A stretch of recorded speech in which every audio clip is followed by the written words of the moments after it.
Hi friends, welcome to Abhijay TV. అభిజే టీవీలో చాలా రోజుల తర్వాత మీ ముందుకు ఒక మంచి వీడియోతో ముందుకు రావడం జరిగింది.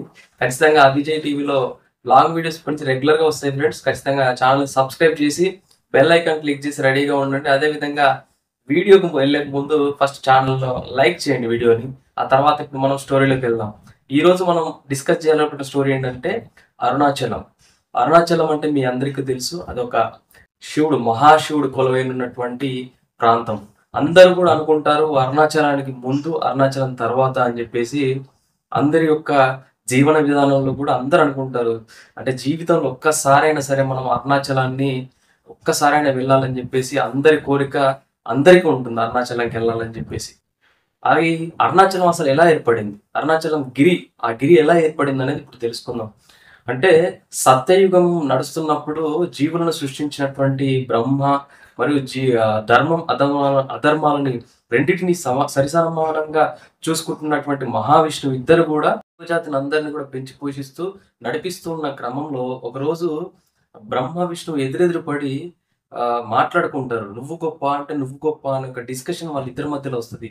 అప్పుడు డిస్కషన్ వచ్చినప్పుడు బ్రహ్మ ఏమంటాడంటే, అందరికీ జీవం పోస్తున్న నేనే గొప్ప అని చెప్పేసి బ్రహ్మ అంటే, కాదు ధర్మ అధర్మాలను నేనే చూస్తున్నా, అందరినీ ఎలా మంచిగా ఉండాలో నేనే చూసుకుంటున్నా కాబట్టి నేను గొప్ప అని చెప్పేసి మహావిష్ణువు మధ్య ఒక భీకరమైన డిస్కషన్ జరుగుతున్న క్రమంలో వీరిద్దరి మధ్యన గొడవని సంధించడానికి, అంటే సర్ది చెప్పడానికి వచ్చినటువంటి డైరెక్ట్ గా ఈశ్వరుడే వస్తాడు అక్కడికి.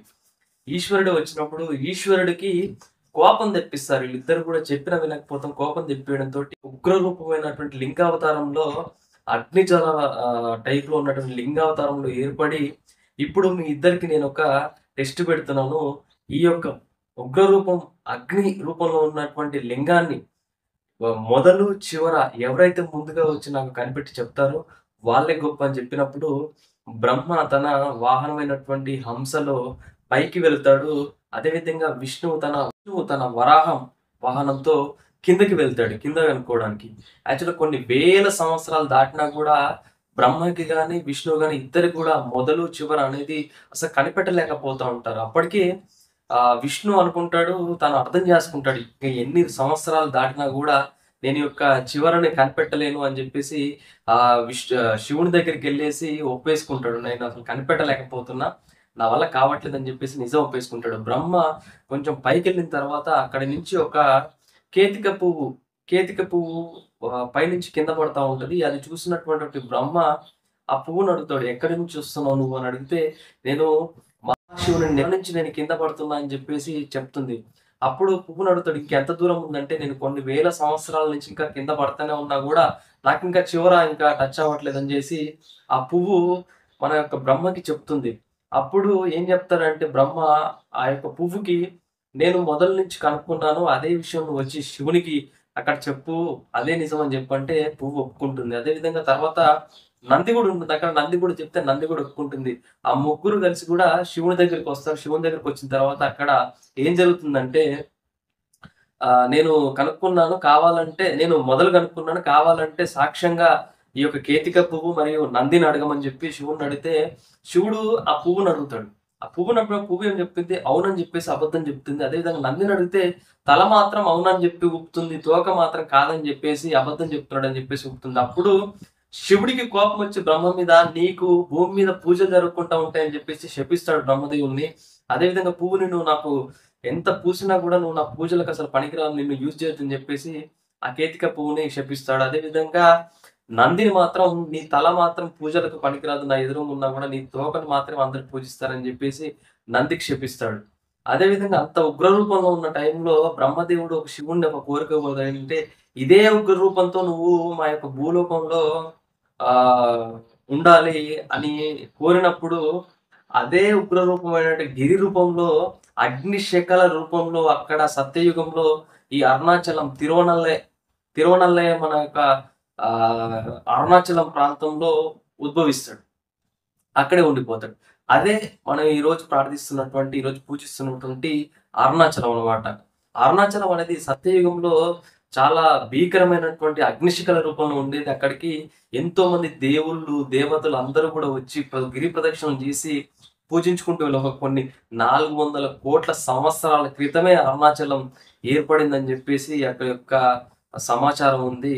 ఇది హిమాలయాల కంటే కూడా చాలా పురాతనమైనటువంటి అరుణాచల ప్రాంతంగా చూస్తారు. అదేవిధంగా అమెరికన్ సైంటిస్టులు కూడా అరుణాచలం గిరి ప్రదక్షిణ యొక్క మట్టిని తీసుకెళ్లి అక్కడ చెక్ చేస్తే తేలింది ఏంటంటే ఇది హిమాలయాల కంటే కూడా చాలా పురాతనమైనటువంటి గిరిగా వాళ్ళు పేర్కొనడం జరిగిందని చెప్పేసి తెలియజేస్తున్నారు. దేవి దేవతలు ఉన్నప్పుడు కూడా ఉన్నది.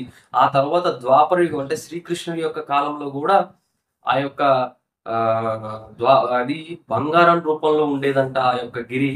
ఇప్పుడు మనము కలియుగంలో అది ఒక రాతి రూపంలోకి మారింది. అదే ఇప్పుడు మనం పూజిస్తున్నటువంటి ఈ యొక్క అరుణాచల గిరి. అరుణాచల గిరి ప్రాంతంలో 14 కిలోమీటర్లు ఎంత నడిచినా కూడా ఒక్కరికి కూడా కాళ్ళ నొప్పులు లేవంట. అది ఒక శివుని యొక్క మహత్యం అని చెప్పేసి అందరూ కూడా అనుకుంటారు ఫ్రెండ్స్. ఖచ్చితంగా అరుణాచలంకి వెళ్ళినప్పుడు ఏమనుకుంటారు అందరూ, అరుణాచలానికి ముందు అరుణాచలం తర్వాత అని చెప్పేసి డిసైడ్ చేస్తారు. చిత్రగుప్తుడు కూడా ముందే రాస్తాడంట, ఒక లైన్ గీస్తాడంట, అరుణాచలానికి ముందు అరుణాచలంకి వెళ్ళిన తర్వాత అని చెప్పేసి కూడా అది ఒక సామెత కూడా ఉంది ఫ్రెండ్స్.